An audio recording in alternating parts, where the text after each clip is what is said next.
Alrighty, so we are sitting down for another one-shot review. Today the movie I watched was the first Saw movie. Hopefully this will be a pretty quick review because I'm a little bit time constrained right now. But I did not want to miss the opportunity to talk about this movie like right after watching it. That being said, what is Saw about? As I'm sure many people already know, but for me, this is my first time watching this movie, and I had actually seen Saw X in theaters recently, so I have an idea of how these movies normally go down, but for the most part, I'm still pretty brand new to the series, and this is the first one. So how does this set up? Basically, we've got, in the opening scene, this guy wakes up in a bathtub in this rancid bathroom in some warehouse somewhere, and there's another guy also across the room from him. Both are chained to the wall, and there's apparently a dead guy in the middle of the room who has, been a victim of the previous circumstances, and that obviously freaks them all out. But these two guys are tasked with, as you would imagine, some sort of game or some sort of puzzle that they need to solve for one guy in order to save his own life. Another guy, he says that he's basically putting his family on the line and himself, I guess, because if he can't get out at all, then his family is dead as well as him, right? So that being said, there's also a subplot going on where we have some detectives who are investigating the murders of the Jigsaw killer, and we see this guy who's previously been killed through a game like this where he had to try to claw through a bunch of barbed wire. There's another lady who had a reverse bear trap on her head that if she didn't get out in time, it would spring open and rip her mouth wide open. That being said, that lady did survive, so we don't really see that happen in the film or anything like that. But yeah, and the rest of the film pretty much is filmed for the most part from that one room, but then they also have a couple times where they do some little flashbacks to show where the doctor works. The other guy in the room's a doctor, where the doctor guy lives. He was apparently having an affair, so we get to see a little bit of that. But for the most part, the movie takes place in this one room where the two of them are trying to figure out how they can get out of this situation. And there's little lore bits sprinkled along as they explore that subplot while the detectives are investigating him. So we kind of get an idea of who the Jigsaw killer is, or at least how he operates. Maybe not who it is, right? But that being said, what do I like about this movie? I think, for one thing, I am pleasantly surprised that this movie isn't as gory or disturbing as everybody kind of sets it up to be. And that makes a lot of sense to me. This is the first one. They weren't really sure what the audiences would tolerate, and I'm pretty sure that they had initially meant for this just to go to home video, so maybe they didn't have the money that they needed to be able to actually do some of the effects to kill somebody on screen and stuff like that. I don't know, but I was pleasantly surprised by, in contrast, that it seemed like for the most part, even though the conditions of the game didn't make sense, we don't really know if the sin that Adam and Dr. Gordon made is that they weren't appreciating their life enough, it seems kind of very incel of John Kramer to have done this to them for that purpose. But I guess I'm still watching this. They haven't made an attempt to try to turn this guy into some hero yet, so I'm just supposed to take him on the chin as a villain and have it be what it is, right? There is an interesting part of it though, where the lady that did survive her test that we had a little flashback about, she used to be a drug addict and she's no longer one, or at least that's what's assumed. And she says that Jigsaw saved her life, which is just so interesting. But that being said, so I like that part. I like that it wasn't just an all-out, these people are dying even if they complete the challenge, which was happening in Saw X. But and on top of that, they didn't immediately tell us what everybody did wrong like they did in Saw X. I feel like keeping us on the edge of our seat about the reason why they even ended up in this situation. And it's like half the fun of a movie like this. So I enjoy that we didn't really know until the end.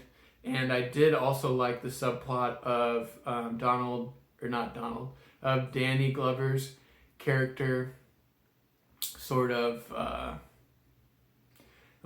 going mad trying to find the Jigsaw Killer, right? So all of that's super interesting. I also like I like certain aspects of the creepy aesthetic that this movie goes for, and I can appreciate how they were able to stretch $1 in making that. I do think at times the movie is almost like too dirty to the point where it's unsettling, but maybe that's the point. It's just like, dude, why is the toilet full of shit? You know what I mean? Like, it didn't have to be, John. You know, so, but regardless. I also like the way that they did those big moving spinning shots to try to speed up the flashbacks and add some emphasis to it. Whereas in Saw X, I said that they were sort of superficial and kind of dumb and took away from parts of the scenes. In this movie, the way that they're employed actually makes a lot of sense. And so in a way, I can see why that is probably a hallmark of all these Saw movies, is having that sort of effect going on with the camera. But I just think that the way that it was employed in Saw X was kind of silly. Whereas in this movie, I think it actually does justice to add a little extra layer of creepiness and unsettling sort of behavior. You know, I think for the most part, that's all the stuff I like. I think everybody did a good job with the acting and stuff too. Other than the Adam character's voice is kind of like whiny at portions in the beginning. Whereas even though he's in this situation, I don't necessarily think he would have had that situation. But if I talk about things that I don't like about this movie or things that I didn't appreciate as much, I think that a lot of the storyline, like I was saying before, the things that we're condemning the people that he killed for are kind of silly to think that this is something that he thinks is the righteous path to get somebody in trouble for. So, like, for example, the doctor is having an affair on his wife, but apparently he has not cheated on her yet. He's just setting it up. And the only reason that, well, honestly, by watching this movie, you wouldn't know why he knows the doctor. But so I'm just going to leave that out because we're not supposed to know. But basically, while I think that is an absolute scumbag move and makes you one of the least valuable people on the planet to be a cheater like that, I do not think that the justice for that action would be tying a man up to a grate and threatening his wife and daughter, who he's cheating on. You know, the real victims in his scenario at gunpoint, unless he kills this other guy, right? And then what does the other guy do wrong? He is a private investigator for money. He takes photos of rich people who are doing bad things at the request of other people. Like, he's just an arbiter. He's not even the one who is, you know, trying to make a moral judgment. So why is he now, you know, all of a sudden set up for death? Again, that part to me is a little bit fishy. I don't really understand, you know what I mean? We don't even figure out why the third guy is involved in all this, but then the two people from the flashback, the one lady, it's because she's a drug addict. The other guy, who knows what his problem was. And then the one that went through all the barbed wire, he apparently was like suicidal and cutting his wrists. And so that was like the ironic punishment of making him cut himself to live. Guys, all of these do not make him out to be this righteous character that he apparently turns into later on. You know, so this is just like kind of interesting to me that they were able to kind of flip that narrative a little bit toward by the time we got to Saw 10. But we'll see. I'll definitely watch more of these movies. So we'll see how it develops over time, if I sort of understand it or if I'm just complaining because I caught the latest movie before watching the rest, you know, what have you. But I also think that, you know, I don't necessarily have so many bad things to say about the movie. I think that it was actually handled pretty well. There were some, you know, like everybody's connected by a certain level of convenience that wouldn't exist in real life, but that's okay. I think that's perfect for a movie. And then I think that the way the movie is shot and the way that they sequence the scenes, stuff like that. It all made a lot of sense. And if you're trying to make a movie on a dime, it's kind of impressive that they're able to put something like this together within those bounds. So I will commend the movie for that. That being said, I honestly don't think that, this movie alone really lives up to the name of the franchise itself, weirdly enough. And I guess if I put myself in like 2000s me sort of mindset, or at least what the vibe was around then, and think about myself being an adult versus a child, it's like I can see how him cutting off his own foot and all the other craziness that happens would be such a disturbing thing, similar to where like The Exorcist today is not that disturbing of a movie, but back then her throwing up all that green slime and like stabbing herself with the crucifix and all that, I'm sure that was absolutely as disturbing as they make it seem. Whereas now we're kind of used to stuff like that, so it's not a big deal. So maybe that's a little bit of the effect that it's having on me. But also maybe they don't turn up the gas until the second and third movie, which could be the case too. A lot of people say those are some of the best in the franchise. So we'll see when I go to see those movies. But that being said, I still want to kind of wrap this review up quickly. I don't have a lot more to say.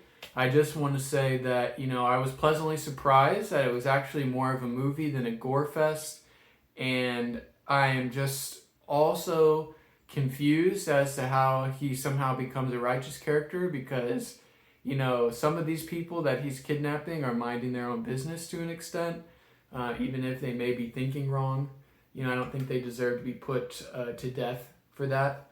So he sounds kind of bitter when he's putting it that way. But all that considered, I think I'll give this movie a solid 3. I don't think it ticks up into a high 3 or a 4 at all. But I don't think it does anything bad to land it anywhere lower than a solid 3. And, if people ask me if I would recommend them to see this movie, I would actually recommend it to more people than I would have thought I would have been able to with just thinking about, before watching this movie, the hype around this movie. I would have thought that I would absolutely not be somebody who would want to see this, and in reality, it actually wasn't that bad.